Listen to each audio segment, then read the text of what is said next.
He says his finger is always on the nuclear button. As he goads the US, they threaten an ultimate attack. We will have no choice but to totally destroy North Korea. But does Kim Jong-un really possess nuclear weapons? German missile designers disagree. There are no knockouts. It shakes in flight, like from Home Depot. So is Kim bluffing? Or is it just a matter of time? Pyongyang's agents have been after foreign weapons technology for years, aided also by North Korea's Berlin embassy. In the past, we detected efforts to acquire weapons materials designated for their missile program. How close are we to a nuclear strike? Are Kim's pre-Olympic gestures credible? Or will he then really start pushing his luck? He's not negotiating until he has his full nuclear deterrence and the world knows it.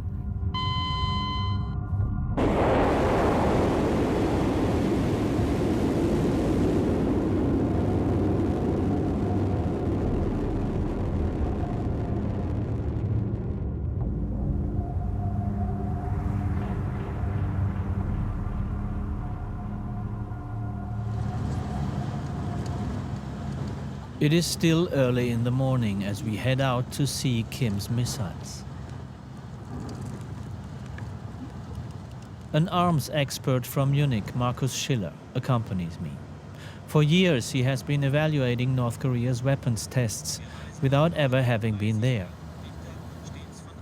I was there several times as a reporter. But all I ever saw of the combat-ready army were wood gas-powered trucks and frozen engines with gear cranks. And depressing, secretly shot footage smuggled from an impoverished country.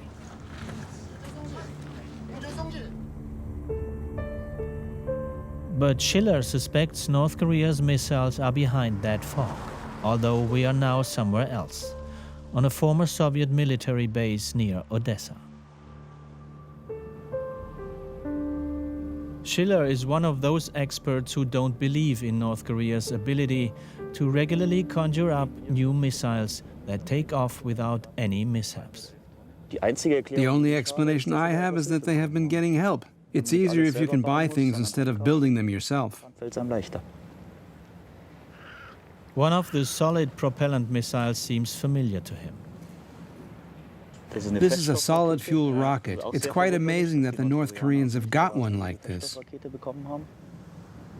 Later on, he wants to compare the photos with original images from North Korea. The same goes for this turbo pump, the heart of every rocket. A turbo pump forces the fuel from the tanks into the engine's combustion chamber, much like a fuel injection pump. This is filigree metalwork that no country is able to develop on the fly, says Schiller on the way to the airport. He places the pictures next to the propaganda images from Pyongyang. It's obvious. On the left, you see the missile in flight in 2012. It is striking that even the color is very similar, with the white stripe in front. And there's a white mark on the crankcase, too. During the parade, we can see the form quite well. So what we see is clearly the same missile. He even discovers the Russian fuel injection pump on Kim's PR pictures from 2016 and 2017. This is the turbo pump we saw this morning. The form of the gas outlet is conspicuous. And when you compare the gas outlet's form, it is surprisingly similar.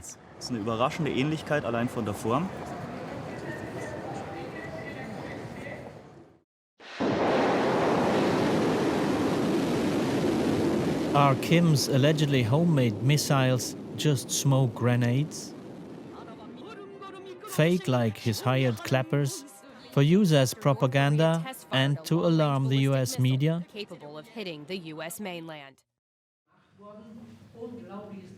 The first and foremost expert to call Kim's nuclear program a bluff is the former UN weapons inspector in Iraq, Professor Robert Schmucker, who teaches at Munich's Technical University. A trained engineer, not a political analyst. He built rockets himself.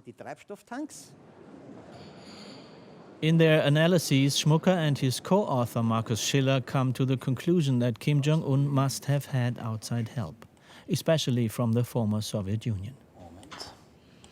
This engine was built in the 70s, before disarmament.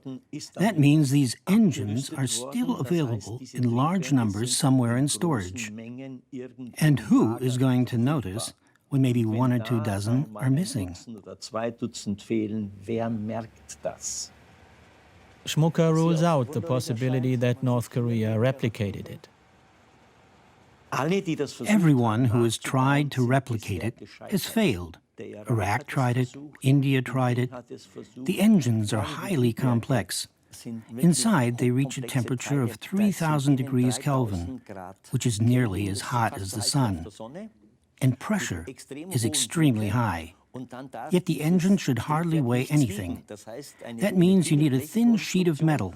It takes a long time to get that right. You have to work on it, but we haven't seen the slightest bit of work being done on it in North Korea. Even the propaganda photos of Kim's latest submarine-launched missiles are contradictory. Sometimes they have tail fins, sometimes not. On one picture, large parts of the tail are even missing. And it is completely unbelievable to have strongman Kim witness a risky first launch at close range. About 10 tons of solid fuel are shooting out of the water. And if it exploded, it would sink his entire ship. Even the usual fake missiles on parade are all smoke and mirrors, they say. A lousy telltale job. It is like a store pretending to have more than it has. Strangely enough, the same types of missiles have different external shafts or openings for maintenance. It's the same place on various missiles. The gap here is much smaller than here. You see the hatch here that you don't see there. If I didn't make the weapon myself, I won't have a drawing. All those little details, such primitive stuff, poorly made. You really feel sorry for them.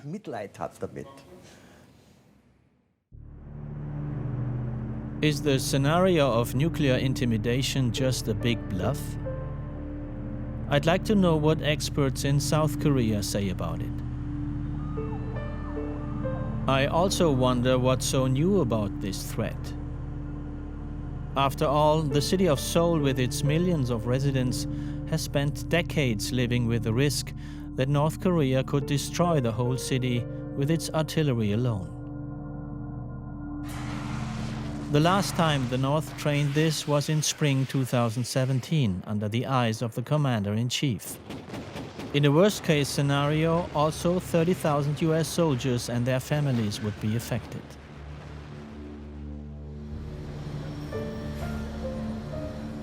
I visit Chad O'Carroll, an analyst for a news platform with offices in Seoul and Washington.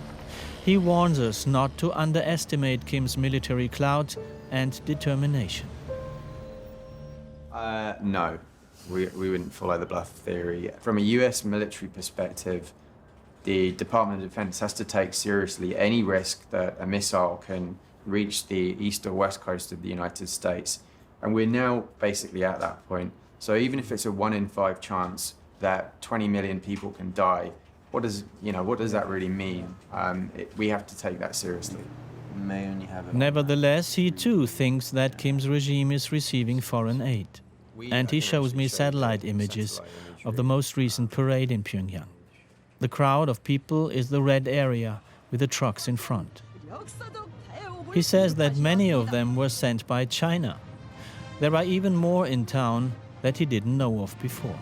Here we can see about 1 or 2 kilometers away from Kim Il-sung Square, where the viewing took place. And There is one spare unit of every missile type, tank, you name it.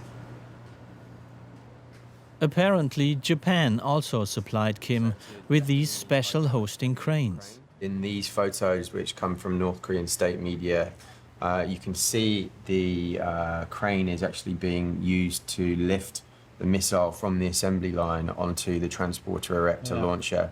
And just the idea that in fall 2017, when there's so much scrutiny on North Korea's special weapons programs, it's very difficult to sort of understand that. So is the trade embargo against North Korea full of holes? We drive to the border along the secured riverbanks. At a lookout post, we gaze across the mouth of the river from South Korea to the north.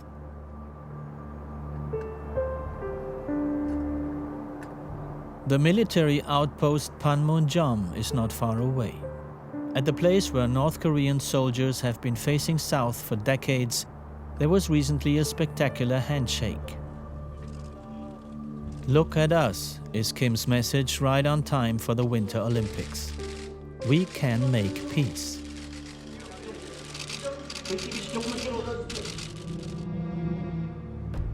But a prior incident at the same location shows how inhumane Kim's regime can be in everyday situations.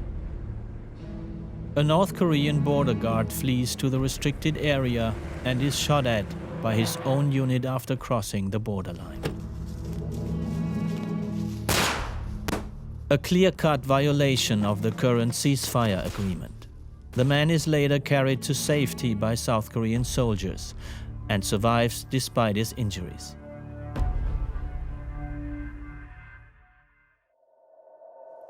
If you are looking for a more accessible border, you should consider the north and China's bridgehead, Dandong. The view across to North Korea, the bridge of friendship.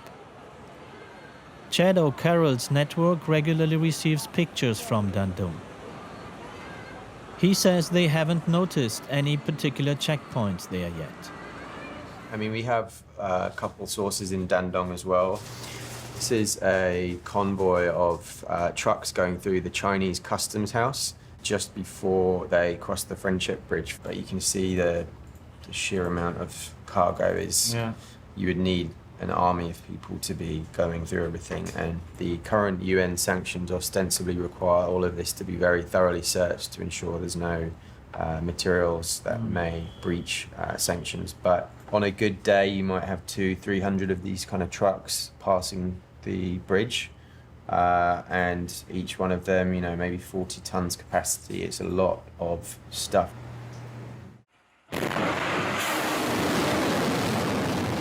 These aren't Kim's weapons.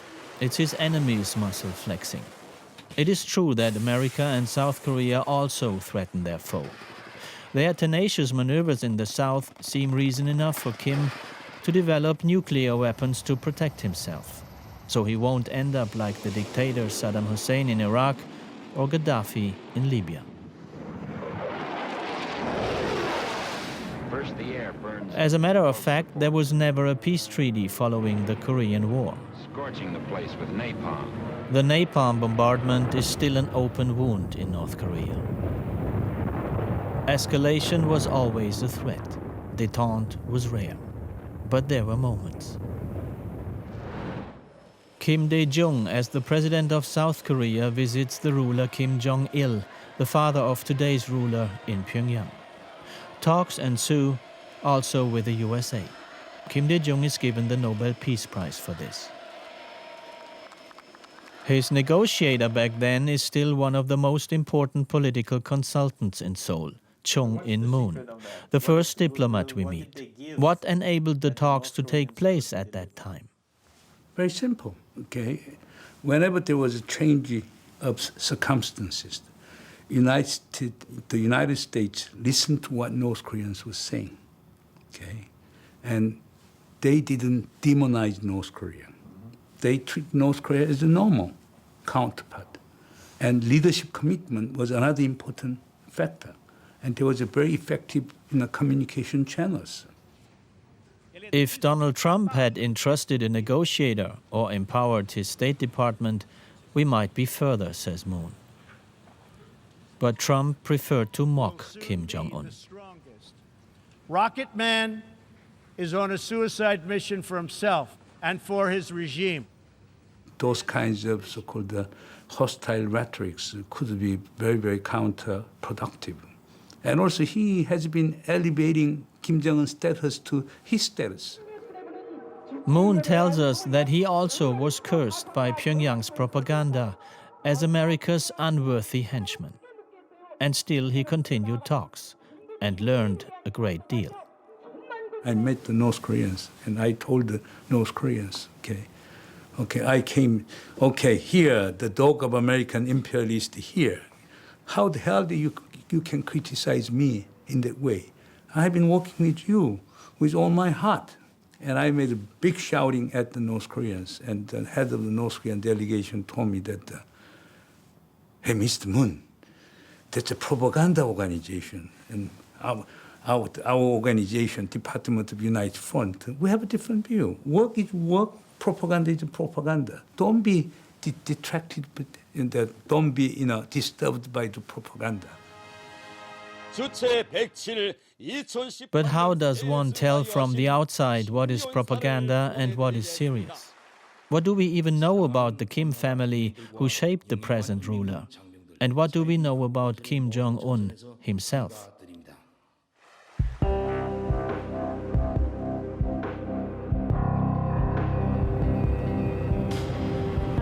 The cliché that he never crossed North Korea's barbed wire border is wrong. We are scheduled to meet a Swiss teacher near Bern, first time he is interviewed. At the end of the 90s, a North Korean student, allegedly the son of an embassy employee, joined his class, the 7A.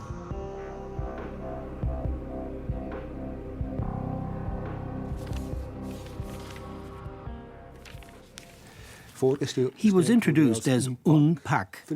I thought he was a very normal boy. He was able to speak German quite well. We talked in German. And his favorites were sports clothes, basketball clothes, NBA clothes. He also was one of the first students I ever saw with an MP3 player.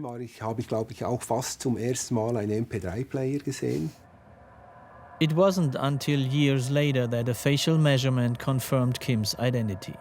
Yes, he was self-confident, his teacher claims, but he wasn't rude, despite his outfit. A jersey like that costs 100 Swiss francs. The pants, another 100. The Nike Airs cost 300 francs. Was he a show-off? No, he didn't flaunt his things.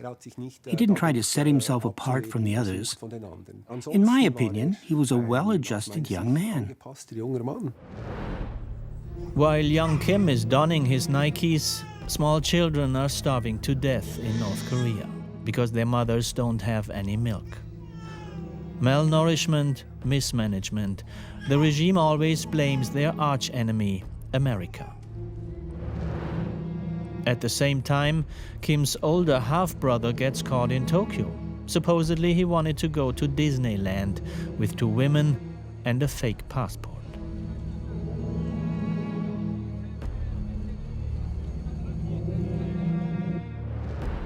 It is also known that Kim's regime abducted Japanese children and retained them for decades, so they could teach Pyongyang's agents Japanese. Only very few of them were later allowed to return home as adults.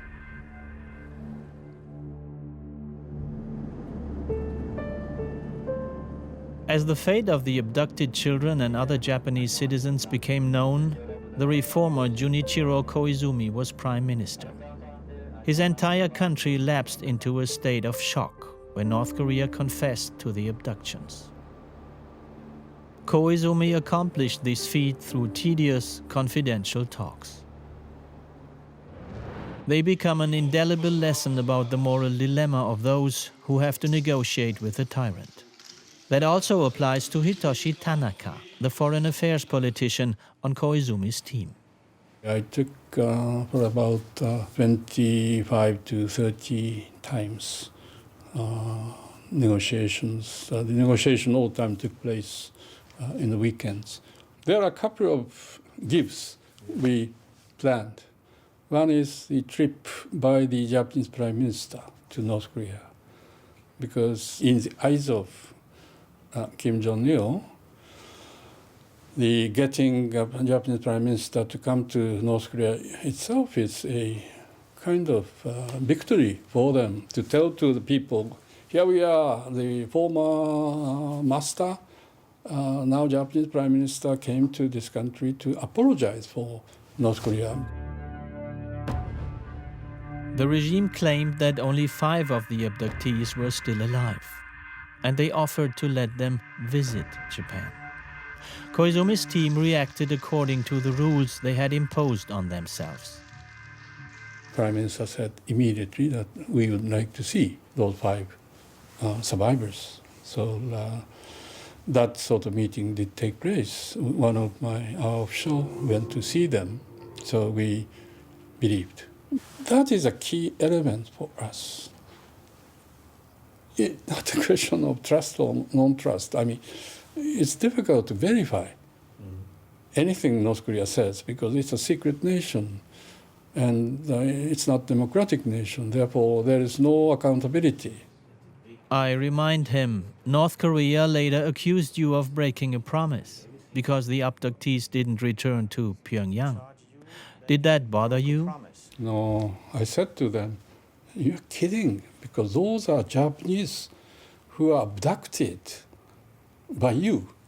How could you sort of decide the fate of those people?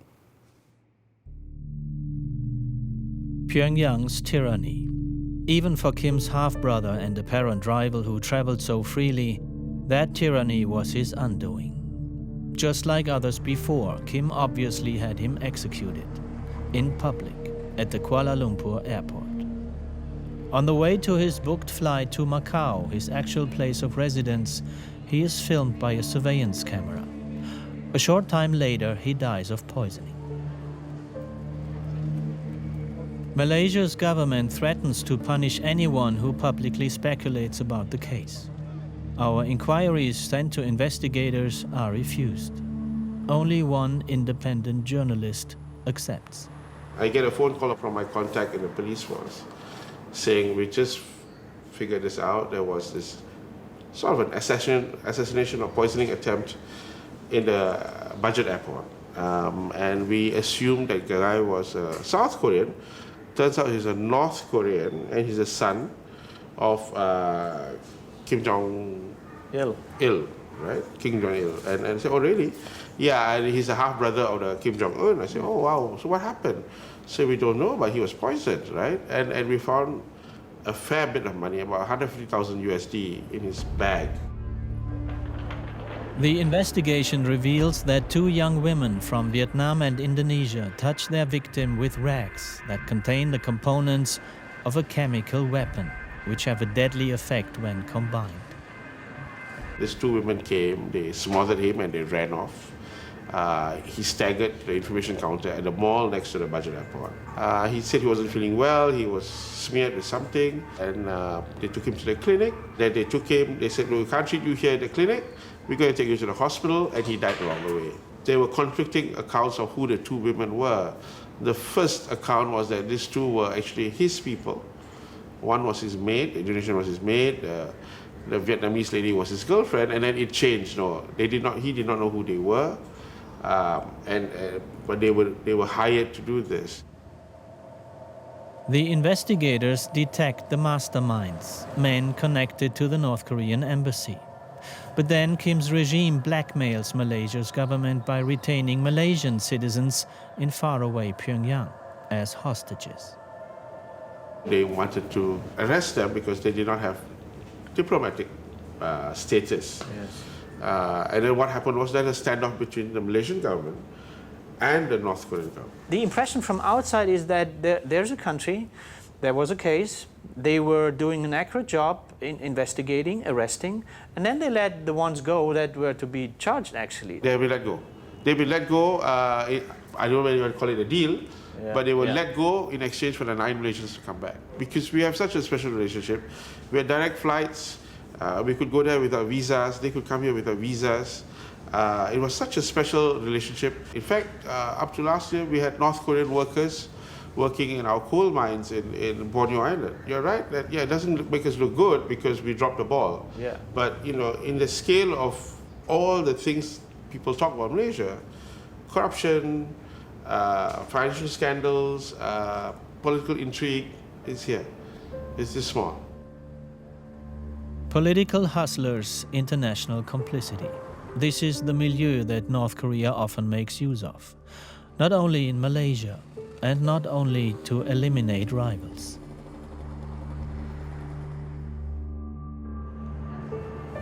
Even the UN experts who oversee the economic embargo are familiar with the long arm of Kim's regime.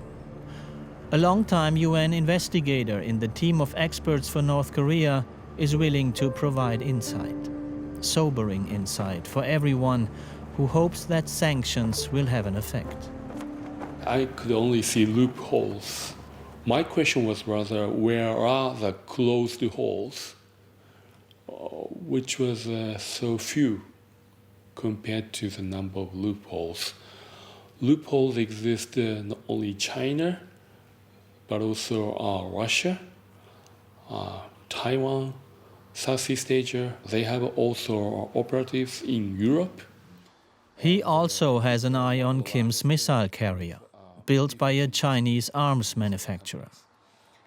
A key portion was imported from China in 2011, and at that time there was only a transfer of 6 vehicles have been confirmed by the United Nations. They have a clear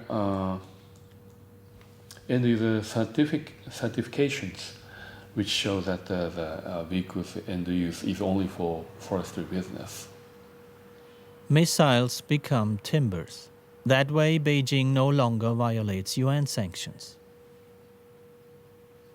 They were used in China for military purposes. Now, so Chinese company has to apply more serious due diligence, which they don't have. And probably they don't care. Maybe they may want to be deceived, so long as they can make an excuse, but they can make money out of North Korea. But the government has the power to stop this. Well, that's a question. I'm sure now they stop because UN panel spotted this issue, and the Chinese government is significantly embarrassed. The question is, when it comes to UN sanction, it's UN resolutions. Who understand UN resolutions in China? The government should.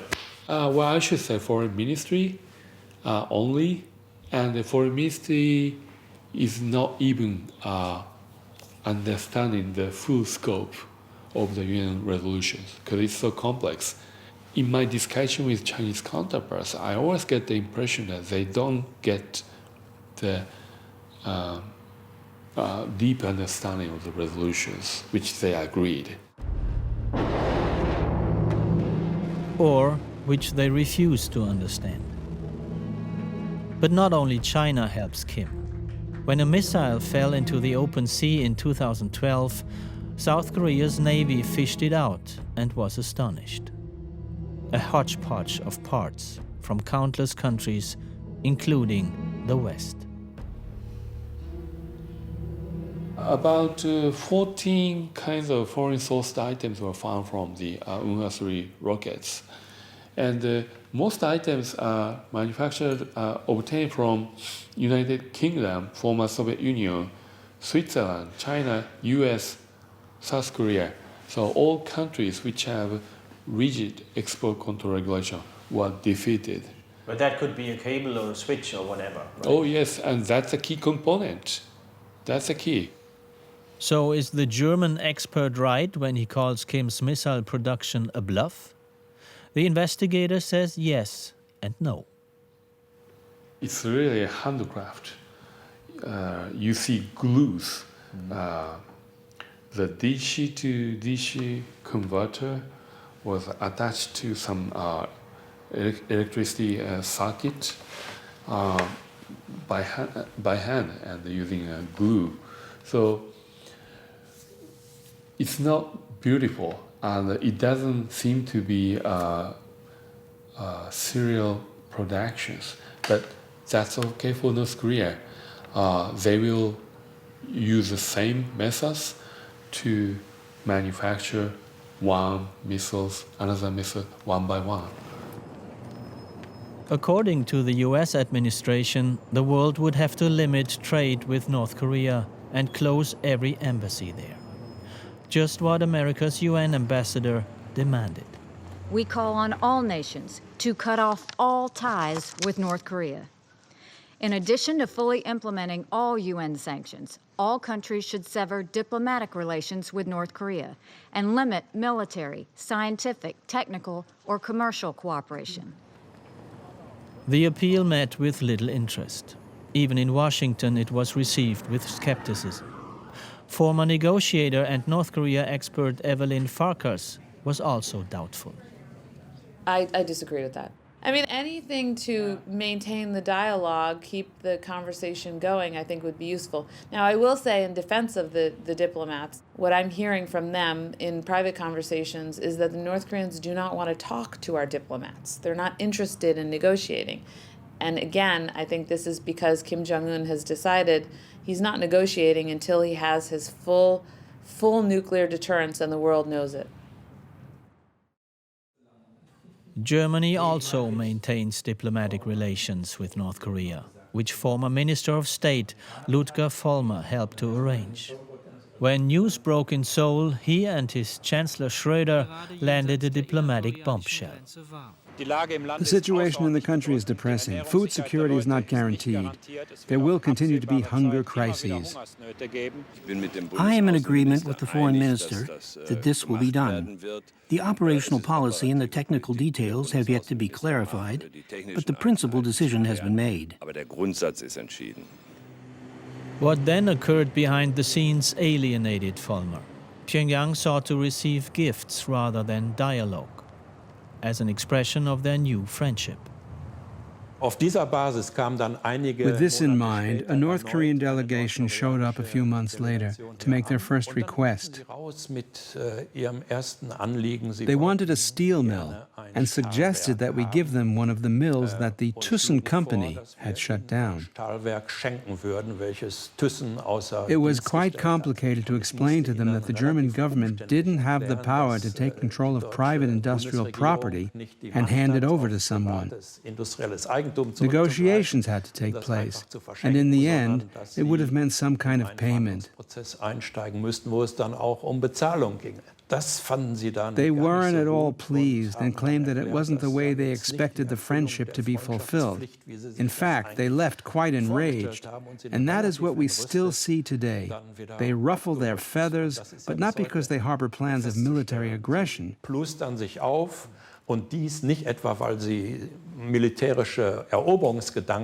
It's more like the protection racket. If you don't give us money, we'll continue to misbehave.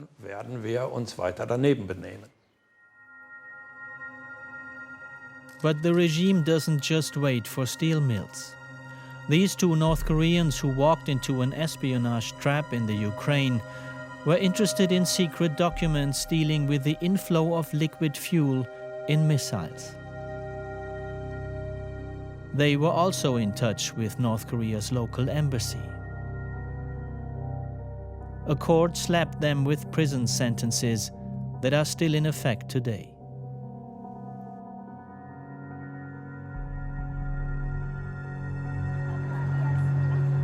North Korea's Berlin embassy has also aroused suspicion. Most recently, it was revealed that they were running a hotel tax-free with revenue possibly funneled into the missile program, thus violating UN sanctions. But the embassy also appears to be engaged in massive foreign espionage.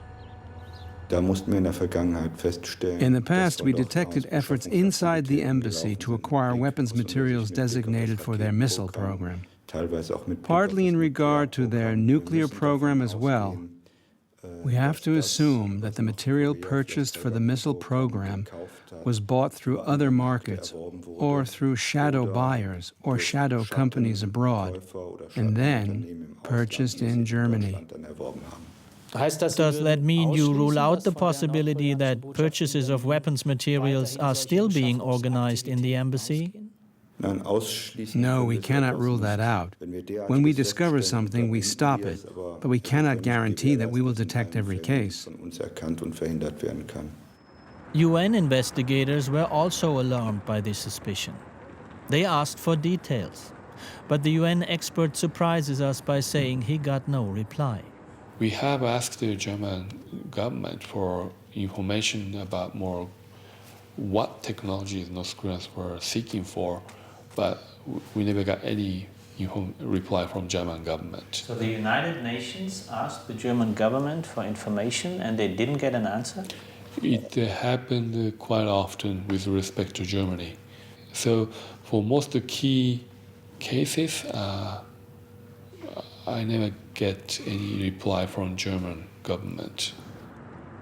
We ask for his statement in writing so we can present it to the head of German intelligence days before our interview there. Accordingly, the UN asked for details like the suspect's passport data, all relevant in regard to the sanctions. I'm afraid I can't answer your questions because I have no knowledge of the matter. We regularly answer inquiries from the Foreign Office which are directed to us. But in regard to this specific case, I am unable to give you any information. Not even after preparation? No, because I was told that inquiries of that nature are answered as a general rule. But this is a serious charge. Indeed, it is a charge, but not a very serious one. In that case, I would expect that they either contacted the head office here or went through the Foreign Office to speak to me. But I'm not familiar with any such effort. A denial sounds different. The accusation is still in effect that Germany did not sufficiently support investigators.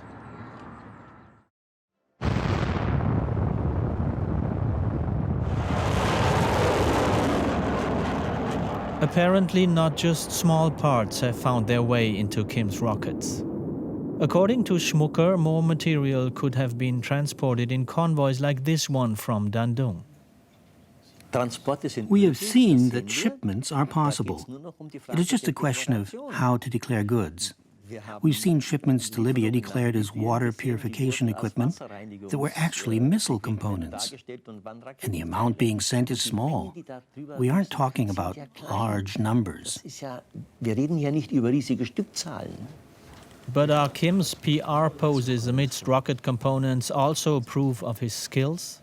Be careful, say the Munich experts. You wouldn't normally do that. Why not? Put it on the floor like that? A high-precision device? That's a concrete floor. You would normally have a special holder for it and treat it like a raw egg. Also, this warhead ready for launching. Unbelievable, says Schmucker. The wires look strange too. They shake in flight. They would scrape the wires. And we don't see any real plugs. It's all quite problematic. This looks like it's straight from Home Depot. Slotted screws, hex head screws. It's all really weird. The whole thing.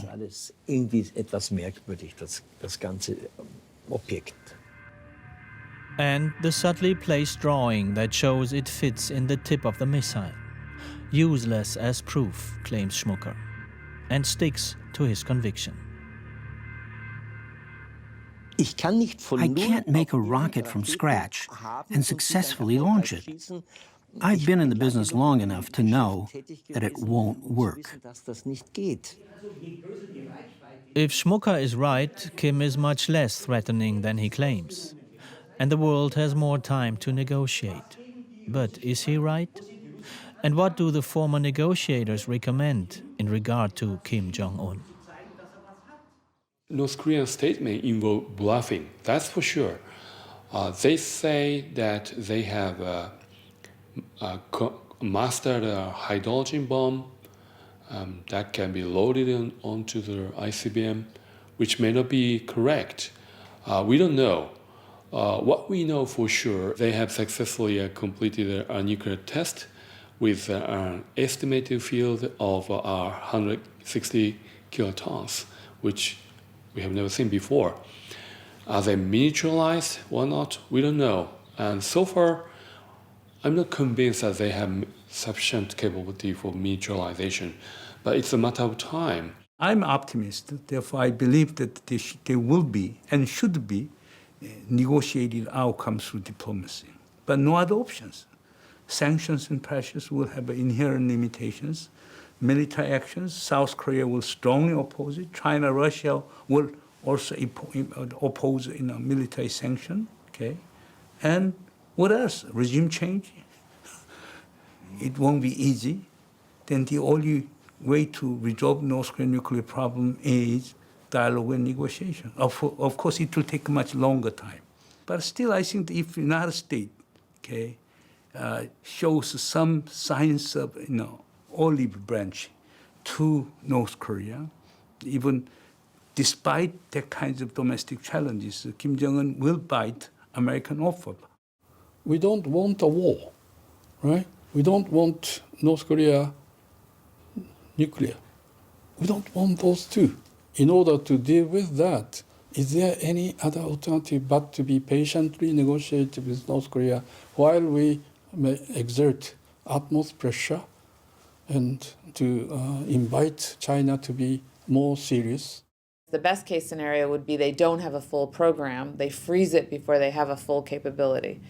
That's probably not realistic, though. And so that's why I say, realistically, they have a nuclear weapons program capability, they have a deterrence against the United States and our allies, and so we just implement, mutual assured destruction like we have with China, Russia, etc. The North Korean government is not going to use nuclear weapons against any country in the world unless it thinks that its existence is at stake, meaning there's an impending invasion.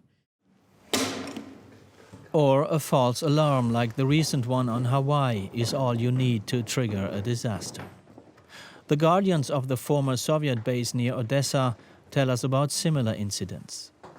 Here the nerves were also raw, 35 meters underground, because nuclear missiles were mistakenly reported to be approaching. The Cold War, suddenly it comes back to life. There were always two soldiers sitting down here, strapped in, ready to set off the counterattack. They only had 20 seconds to decide. Everything else was up for grabs, says Supervisor Mikhail and translator Elena. Only 20 seconds, and we don't know what happens next. They would have turned two dials at the same time. Then 10 nuclear missiles would have been launched, heading for large western cities. The beginning of a nuclear war. It means war. It shows that all the rockets are in the air. I mean, can you imagine that we talk about a new nuclear war to start? I don't think it's going to happen. Everybody knows how devastating it would be. It's scary, because no one knows what they will do next.